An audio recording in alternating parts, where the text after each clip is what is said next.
berjumpa dengan jemaat sekalian melalui ibadah hari ini, meskipun secara online. Kita yakin dan percaya bahwa Tuhan Yesus bersama-sama dengan kita dimanapun kita berada. Ya, betul sekali. Kami juga ingin menyapa bagi setiap Bapak Ibu jemaat sekalian yang baru pertama kali mengikuti ibadah hari ini. Kami ucapkan selamat datang. Welcome home. Dan selamat beribadah di Gereja Daya Borneo. Namun sebelum kita memulai ibadah hari ini, Check it out. kita persiapkan hati dan pikiran kita untuk memuji. Menyembah serta memuliakan nama Tuhan. Mari kita berdoa. Mengucap syukur Tuhan buat penyertaan Tuhan dalam kehidupan kami, buat kasih karunia Tuhan dalam kehidupan kami. Kami mau mulai ibadah kami pada hari ini, biarlah Tuhan yang mulai menyertai, biarlah Tuhan yang mulai turut campur tangan dari awal, pertengahan hingga akhirnya. Kami juga berdoa buat persembahan yang telah kami berikan, biarlah Tuhan persembahan hari ini boleh menjadi berkat dan boleh memuliakan nama Tuhan. Thank you Tuhan, thank you Yesus. Hanya di dalam nama Yesus kami berdoa dan mengucap syukur. Haleluya, amin.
ajaib. Dia Allah yang menyelamatkan kita. Mari beri puji-pujian dan kemuliaan bagi Dia. Dan kita katakan, Yesus, Kau sungguh baik.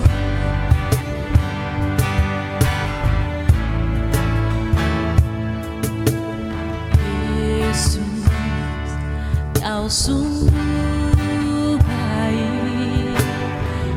Yesus, namamu indah. Yesus, ku cinta Kau selalu, ku tinggikan, ku agungkan selamanya. Yesus, Kau sungguh baik. Yesus, namamu indah. Yesus, ku cinta Kau selalu, ku agungkan, ku tinggikan selamanya. Ku mau memuji-Mu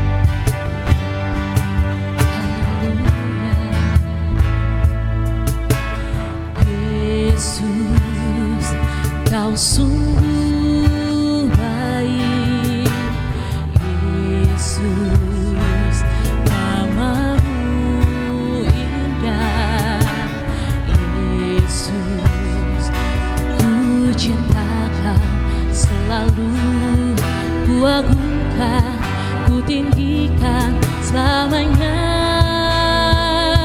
Ku mau memujimu, ku selalu pujimu, ku mau menyembahmu, ku selalu sembahmu. Kau yang layak terima semua pujian, kemuliaan hanya bagi Tuhan. Ku mau memujimu, ku selalu pujimu, ku mau menyembahmu, ku selalu sembahmu. Kau yang layak terima semua pujian, kemuliaan hanya bagi Tuhan. Ku mau memujimu, ku selalu pujimu, ku mau menyembahmu, ku selalu sembahmu. Kau yang layak terima semua pujian, kemuliaan hanya bagi Tuhan. Kau yang layak terima semua pujian, kemuliaan hanya bagi Tuhan. Kau yang layak terima semua pujian, kemuliaan hanya bagi Tuhan.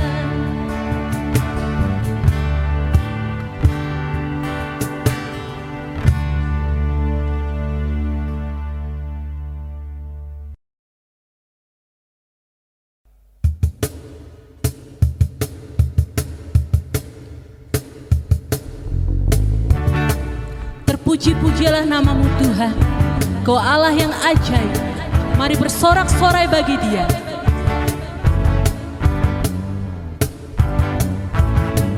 Terpujilah namamu Tuhan,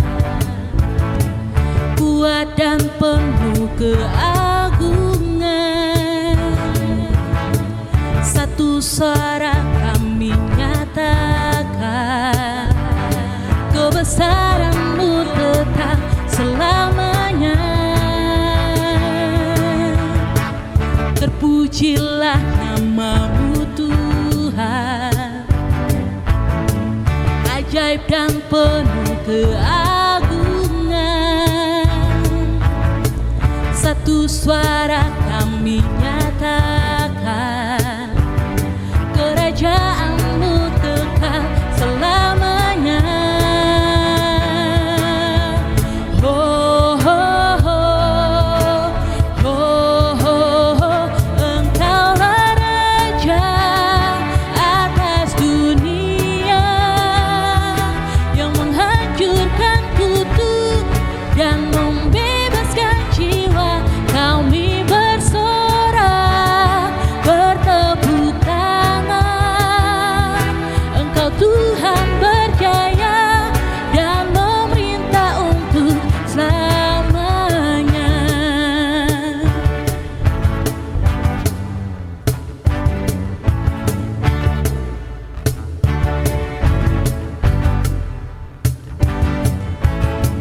Terpujilah namamu Tuhan, ajaib dan penuh keagungan. Satu suara kami nyatakan, kerajaan-Mu kekal selamanya.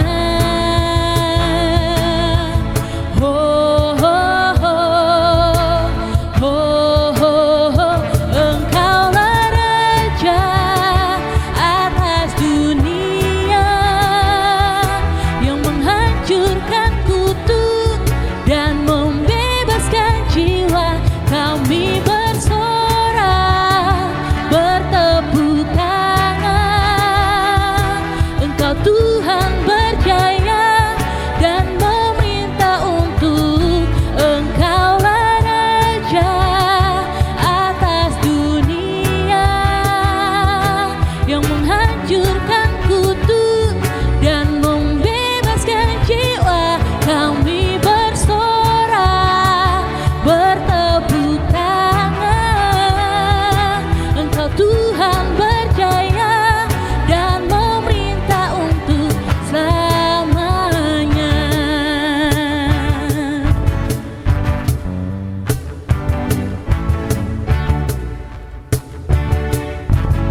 perisai dan kekuatan kami. Kami percaya kami aman di dekat-Mu Tuhan, karena Engkau yang menopang hidup kami. Terima kasih Tuhan Yesus. Engkaulah perisaiku saat badai hidup menerpaku. Janji-Mu di dalamku, pulihkan jiwaku. Engkaulah perisaiku saat badai hidup menerpaku. Firman-Mu di dalamku, tenangkan jiwaku. Ku kan berdiri di tengah badai dengan kekuatan yang Kau berikan. Sampai kapanpun ku kan bertahan, karena Yesus selalu menopang hidupku.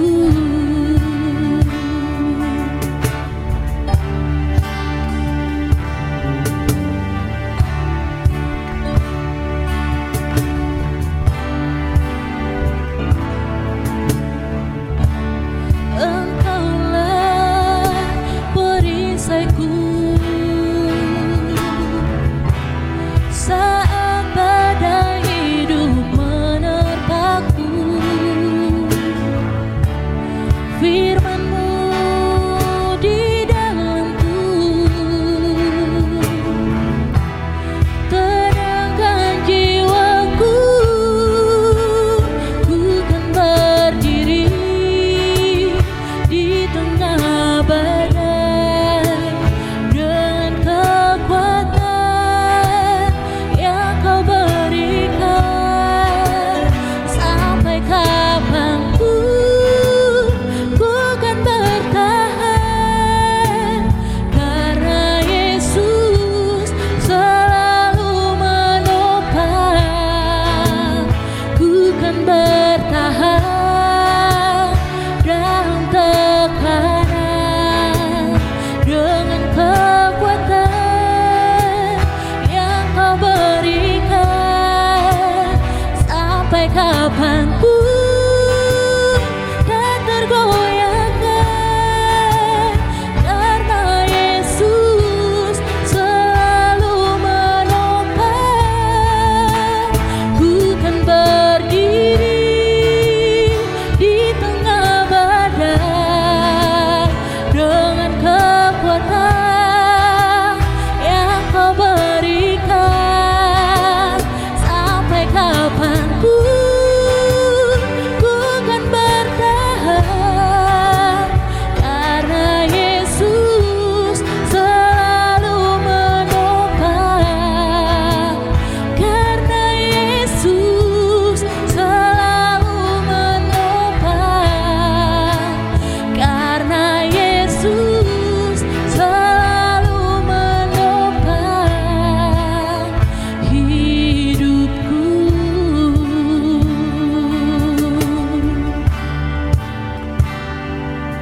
Terima kasih untuk kebaikan Tuhan. Salam, baik jemaat yang dikasihi oleh Tuhan, mari kita mempersiapkan hati untuk mendengarkan firman Tuhan. Mari kita berdoa. Bapa kami di surga, pada siang hari ini, pagi hari ini, kami datang di hadirat-Mu, menyerahkan pemberitaan firman Tuhan.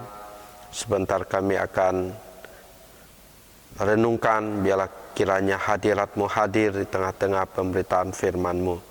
Berkati setiap orang yang mendengarkan firman Tuhan ini. Dimanapun berada, Tuhan mau berkati ya Tuhan. Bila ada kuasa lain yang ingin mengambil benih firman ditaburkan, kami patahkan, hancurkan dalam nama Yesus. Berkati Tuhan pemberitaan firman-Mu. Dalam nama Yesus kami berdoa. Haleluya. Amin. Saudara yang dikasihi Tuhan, mari kita buka firman Tuhan yang terambil dalam Ibrani pasal 10 ayat yang ke-25.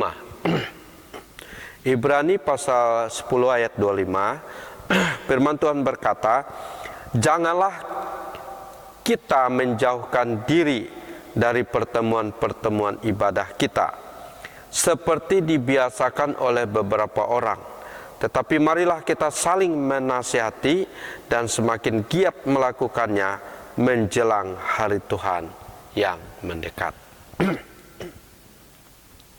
Saudara yang dikasihi Tuhan, sebagaimana situasi zaman ini, banyak hal yang mengerikan terjadi di tengah-tengah dunia ini. Sebagaimana kita ketahui, zaman ini zaman COVID-19. Semua orang dan seluruh dunia mengalami hal yang sama. Sebagai orang percaya, kita diingatkan dalam Alkitab bahwa menjelang akhir zaman akan terjadi hal-hal seperti ini. Alkitab berkata akan ada penyakit sampar di mana-mana. Inilah salah satu tanda akhir zaman. Dan banyak hal lagi yang terjadi, gempa bumi, kemudian bencana alam, dan seterusnya. Jemaat yang dikasihi Tuhan, sebagai orang percaya, hal-hal ini mengingatkan kita bahwa kita sedang hidup di tengah-tengah dunia akhir. Oleh karena itu firman Tuhan berkata dalam ayat ini, di saat kita hidup di tengah zaman akhir atau dunia yang sudah tua ini, firman Tuhan mengingatkan kepada kita untuk kita jangan menjauhkan diri dari pertemuan ibadah. Janganlah kita menjauhkan diri dari pertemuan-pertemuan ibadah kita seperti dibiasakan oleh beberapa orang. Tetapi marilah kita saling menasehati dan semakin giat melakukannya menjelang hari Tuhan yang mendekat. Kita harus saling menasehati dan kita harus semakin giat melakukan ibadah menjelang hari Tuhan yang mendekat. Paling tidak ada dua hal. Ada dua hal mengapa kita harus jangan menjauh dari pertemuan ibadah. Tema khotbah kita adalah jangan menjauh dari pertemuan ibadah. Paling tidak ada dua hal. Yang pertama, di tengah ibadah orang percaya ada hadirat Allah. Saat kita beribadah ada hadirat Allah yang hadir di tengah hidup kita. Dan hadirat Allah itu menguatkan hidup kita, mengokohkan iman kita, dan memberkati hidup kita. Saudara yang dikasihi Tuhan, ada seorang dukun santet. Waktu itu ia bertemu dengan seorang anak Tuhan di satu tempat. Lalu kemudian tidak sadar anak Tuhan ini ketika berjumpa dengan dukun ini, anak Tuhan ini menceritakan tentang Yesus kepada dia. Dengan diam-diam dukun santet ini merencanakan merencanakan untuk mengusahakan untuk menyantet orang Kristen ini, anak Tuhan ini. Dia pikir dalam hatinya, tunggu nanti malam, kamu rasa. Jadi dia berencana malam nanti ia akan lakukan, ia akan menyantet orang ini. Betul apa yang terjadi? Setelah malam hari, ia bersemedi. Pada waktu ia bersemedi, ia ingin mengambil roh orang Kristen ini, anak Tuhan ini. Pada waktu dia mau mengambil roh orang ini, tidak bisa. Dia mau ambil roh istrinya, tidak bisa. Dia mau ngambil roh anaknya, anak orang Kristen ini tidak bisa. Dia mau ngambil roh orang Kristen ini, tidak bisa. Dia lihat seperti ada salju yang menutupi, sehingga pada waktu dia mau mengambil, licin dan tidak bisa tembus. Jemaat yang dikasihi oleh Tuhan, besok paginya dia berusaha mencari orang Kristen ini. Setelah ketemu, langsung dia bilang, "Pak, Bapak punya ilmu hebat," dia bilang. Jadi orang anak Tuhan ini bilang, "Ilmu apa?" katanya. Dia bilang, "Jangan kamu, jangan Bapak terlalu merendahkan diri," katanya. Lalu dia bilang, "Emang kenapa, Pak?" Lalu dia ceritakan, "Saya ini seorang dukun santet," dia bilang. "Saya biasa kalau tidak suka dengan orang, saya akan ambil roh orang itu, saya taruh di dalam satu tempat atau di botol, kemudian saya tutup. Orang itu akan sakit dan akan sakit. Nanti dia udah kuning, saya lepaskan, sembuh dia. Nanti saya ambil lagi, orang itu akan sakit, dia akan berobat kemana-mana, dia bilang. Sampai habis uangnya, saya lepaskan, sampailah orang itu mati," dia bilang. Kemarin, pada waktu saya ketemu dengan Bapak, setelah saya pulang malam hari, saya santet, saya usahakan menyantet Bapak, dia bilang. Saya mau mengambil roh Bapak, saya mau mengambil roh istri Bapak, saya mau mengambil roh anak Bapak. Tidak mempan, dia bilang. Saya lihat katanya ada seperti salju yang menutupi keluarga Bapak.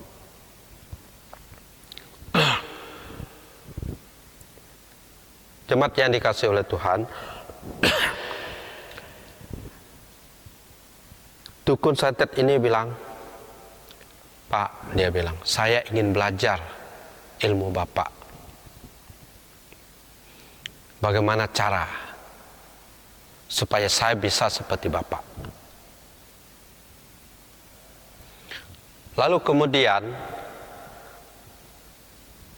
orang Kristen ini menjawab, anak Tuhan ini menjawab, "Oh begitu," katanya.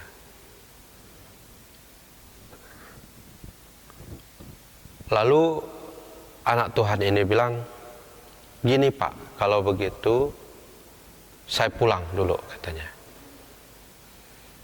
Dia pulang ke rumah, dia ambil Alkitab. Dia ambil Alkitab, lalu dia bawa. Setelah ketemu dengan dukun santet ini, dia sampaikan Alkitab ini kepada dukun santet. Dia katakan, "Pak, inilah jimat saya," dia bilang. "Kalau Bapak mau seperti saya, Bapak pegang jimat ini dan Bapak amalkan mantra di dalam jimat ini," dia bilang. Dukun santet ini merasa senang. Wah, dia bilang, nanti saya akan seperti Bapak ini. Saya akan hebat, katanya. Lalu akhirnya dia bawalah Alkitab ini. Setelah dia bawa ke rumahnya, lalu dia baca. Loh, kok cerita tentang Tuhan? Setelah dia baca-baca, loh, kok cerita tentang Yesus? Lalu dia datang kepada anak Tuhan ini. Dia bilang, Pak, kok jimatnya cerita tentang Tuhan? Lalu kemudian anak Tuhan ini bilang, pokoknya dia bilang, Bapak baca itu dari Kejadian, dari awal sampai selesai. Nanti setelah Bapak baca, nanti Bapak akan seperti saya, dia bilang. Akhirnya dia baca terus dukun ini, sampai Wahyu. Dia ulang lagi, dia baca sampai Wahyu. Akhirnya dia terima Yesus, dan dia percaya Yesus. Dan dia tinggalkan kehidupan dukunnya. Dia menjadi seorang hamba Tuhan. Saudara yang dikasihi oleh Tuhan, apa yang terjadi pada waktu dukun santet ini mau mengambil roh anak Tuhan ini? Apa yang dilakukan oleh anak Tuhan ini sekeluarga? Pada waktu dukun santet ini mengambil rohnya, dia melihat keluarga hamba Tuhan, anak Tuhan ini sedang beribadah. Mereka sedang bersekutu. Mereka sedang nyanyi. Di hadapan mereka ada Alkitab. Mereka sedang doa. Pada waktu yang mau mengambil roh tidak bisa. Mengambil roh tidak bisa. Karena ada hadirat Allah yang membungkus keluarga ini. Ketika ada hadirat Allah hadir di tengah-tengah hidup kita, saudara yang dikasihi Tuhan, maka kita akan mengalami kemenangan dan kemenangan. Maka kita akan mengalami kuasa Allah di tengah hidup kita. Firman Tuhan berkata dalam Mazmur 22 ayat 3, Allah bekerja di tengah-tengah pujian orang Israel. Allah bertahta di tengah-tengah pujian orang Israel. Di mana ada pujian, di mana ada ibadah, di mana ada orang memuliakan Tuhan, di mana ada orang memuji Tuhan, saudara, hadirat Allah hadir. Allah bertahta di tengah-tengah puji-pujian, di tengah-tengah orang beribadah kepada Tuhan. Dalam Yohanes 1 ayat 5, firman Tuhan berkata, terang itu bercahaya di dalam kegelapan, dan kegelapan itu tidak menguasai dia. Ketika kita menyembah Tuhan, ketika kita beribadah kepada Tuhan, saudara-saudara, kita hidup di dalam terang. Ketika terang ada di tengah hidup kita, maka kegelapan akan menyingkir dari hidup kita.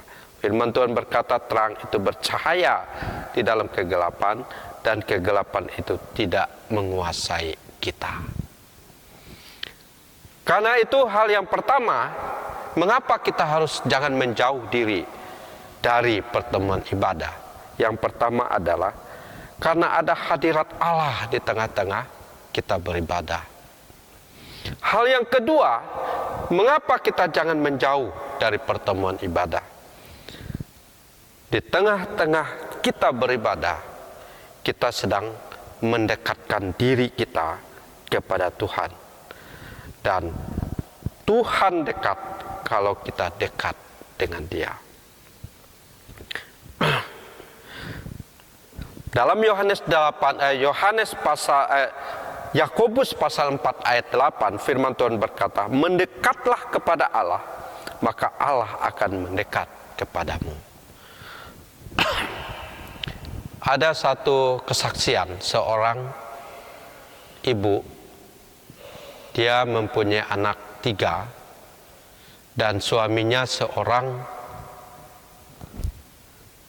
dokter tentara. Pada waktu ia sedang menjalankan tugas di medan perang, kemudian suami dari ibu ini meninggal, gugur dalam perang itu. Ketika ia mendengar suaminya gugur, ibu ini kecewa dan sangat kecewa, bahkan kecewa kepada Tuhan. Lalu kemudian suatu ketika setelah ia menjadi kuat, ia berusaha berdoa, kemudian meminta pekerjaan, karena ia harus mengurus 3 anaknya. Lalu kemudian Tuhan kasih dia pekerjaan menjadi ahli gizi di satu rumah sakit. Suatu ketika saat ia sedang ibadah pagi bersama ketiga anaknya, ia mendengar ada suara yang mengatakan, segera tinggalkan kota ini, berangkat ke pegunungan. 1-2 hari ia berpikir ini hanya mungkin suara hati. Tetapi kemudian ketiga, keempat, ia mendengar suara itu semakin keras. Lalu dia tanya, apa maksud ini? Apakah ini suara Tuhan? Lalu akhirnya dia pergi ke pimpinan rumah sakit, dia minta izin. Dia mau resign, dia mau tinggalkan rumah sakit itu. Ketika pimpinan rumah sakit mendengar itu, gajinya ditambah dan dia dilarang untuk pergi. Akhirnya dia tidak jadi. Besok paginya ketika pagi-pagi seperti biasa ia buat persekutuan, buat ibadah pagi bersama anak-anaknya, ia mendengar suara itu semakin keras. Suara itu berkata, segera kamu tinggalkan kota ini. Lalu marahlah ibu ini kepada Tuhan. Dia bilang, Tuhan, suami saya sudah meninggal. Saya sudah dapat pekerjaan yang layak. Kenapa lagi saya ini harus tinggalkan kota ini, yang kemudian harus pergi ke pegunungan di mana saya tidak bisa tahu nanti kami harus makan dari mana. Dia marah. Tetapi suara itu berkata, segera, segera. Akhirnya dengan sungut-sungut, dengan keterpaksaan, ia boyong ketiga anaknya. Ia berangkat ke pegunungan, menuju pegunungan. Dan ia tidak tahu ke pegunungan itu dia harus tinggal seperti apa dan bagaimana, rumahnya seperti apa, dia pun tidak tahu. Dia hanya boyong ketiga anaknya, dia berangkat dengan rasa kecewa dan marah pada Tuhan. Apa yang terjadi? Ketika ia sampai ke pegunungan tersebut, ia mendengar berita, ia mendengar bahwa kota di mana ia tinggal, yaitu kota Hiroshima dan Nagasaki, dibom atom oleh tentara sekutu. Akhirnya di mana dia berada, di mana dia tinggal, di mana dia bekerja, rumah sakit di mana dia bekerja, habis lulu lantak. Semua kawan-kawannya mati. Semua orang sekitarnya habis mati. Rumah di mana dia tinggal juga habis. Pada waktu itu barulah dia sadar. Barulah dia menangis di bawah kaki Tuhan. Dia merangkul ketiga anaknya. Lalu ia bersyukur kepada Tuhan. Karena penyertaan Tuhan yang begitu luar biasa. Ia mendengar suara Tuhan. Dan kemudian akhirnya ia berangkat. Kalau pada waktu itu ia tidak mendengar suara Tuhan itu, maka apa yang terjadi?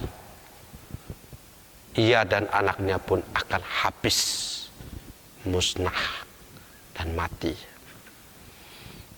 Tetapi karena Tuhan begitu baik menyertai, memimpinnya, sehingga ia mendengar suara Tuhan dan ia berangkat. Dan ia tinggalkan kota itu dan ia selamat. Jemaat yang dikasihi Tuhan, mengapa ibu ini begitu peka dengan suara Tuhan? Ketika ada bahaya yang mengancam, ia begitu peka dengan suara Tuhan. Puji nama Tuhan, kita telah menyukai ibadah kita hari ini dan kita telah mendengarkan firman Tuhan. Semoga firman Tuhan bisa menjadi berkat, menjadi rema dalam kehidupan kita, dan kita juga tidak lupa melakukannya dalam kehidupan kita hari lepas hari. Kami juga ingin mengajak Bapak Ibu sekalian untuk terus mengikuti kegiatan dan ibadah di Gereja Dayak Borneo, baik secara offline maupun secara online. dan untuk informasi lebih lanjut, kegiatan dan ibadah gereja, Bapak, Ibu, dan Saudara sekalian bisa subscribe YouTube Gereja Dayak Borneo dan follow akun Instagram Gereja Dayak Borneo. Ya, betul sekali. Happy Sunday Have a great day. and God bless you.